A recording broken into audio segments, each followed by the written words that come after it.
পৃথক দুটি জায়গা থেকে ৫৫ লক্ষ টাকার ব্রাউন সুগার উদ্ধারে সাফল্য পেল মালদা জেলা পুলিশ। পৃথক দুই জায়গায় অভিযান চালিয়ে বিপুল পরিমাণ ব্রাউন সুগার সহ মোট ৩ জন মাদক কারবারিকে গ্রেপ্তার করল পুলিশ। গভীর রাতে বৈষ্ণবনগর থানার এলাহিটোলা এলাকা অভিযান চালিয়ে দুই মাদক কারবারিকে গ্রেপ্তার করে পুলিশ। ধৃতদের কাছ থেকে উদ্ধার হয়েছে ২৭৫ গ্রাম ব্রাউন সুগার। পুলিশ জানিয়েছে ধৃত দুইজনের নাম দিবাকর মণ্ডল এবং রাজেশ মণ্ডল। এদের বাড়ি বৈষ্ণবনগর থানার সুখদেবপুর এলাকায়। এদিন মোটরসাইকেল করে ওই দুইজন ব্রাউন সুগারগুলি কোথাও পাচার করার পরিকল্পনা নিয়েছিল। গোপন সূত্রে খবর পেয়ে ওই দুই মাদক কারবারিকে হাতে নাতে ধরে ফেলে পুলিশ। অন্যদিকে এদিন রাতে আলিপুর এলাকা থেকে এক মাদক কারবারিকে গ্রেপ্তার করেছে কালিয়াচক থানার পুলিশ। ধৃতের কাছ থেকে উদ্ধার হয়েছে ২৮১ গ্রাম ব্রাউন সুগার। ধৃতের নাম ধনঞ্জয় ভকত। মাদক কারবারি ওই ব্রাউন সুগারগুলি বাইরে কোথাও পাচার করার পরিকল্পনা নিয়েছিল। দুই জায়গায় উদ্ধার হওয়া ব্রাউন সুগারের মূল্য প্রায় ৫৫ লক্ষ টাকা বলে পুলিশ সূত্রে জানা গিয়েছে। ধৃতদের আজ মালদা আদালতে পেশ করা হবে। পুরো বিষয়টি নিয়ে তদন্ত শুরু করেছে পুলিশ।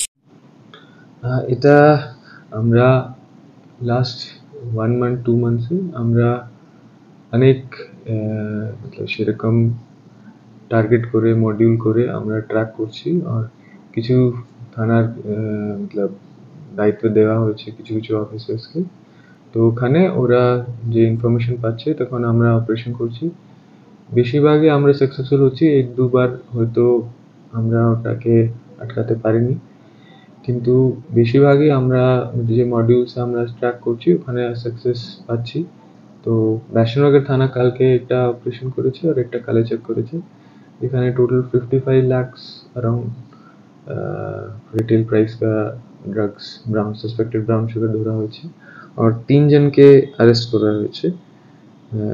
আগেও আমরা যে যে মেইন আমরা চাইছি কি আমরা যে ক্যারিয়ার আছে ক্যারিয়ার থেকে আমরা যে মেইন যে প্রোডিউসার আছে ওনাকে যদি আমরা টার্গেট করতে পারি আর যে ফাইন্যান্সিয়াল লিঙ্কেজেস আছে ওটাকে যদি আমরা টার্গেট করতে পারি তাহলে হয়তো আমরা বেশি ইম্প্যাক্ট করতে পারবো ড্রাগস ট্রেডকে।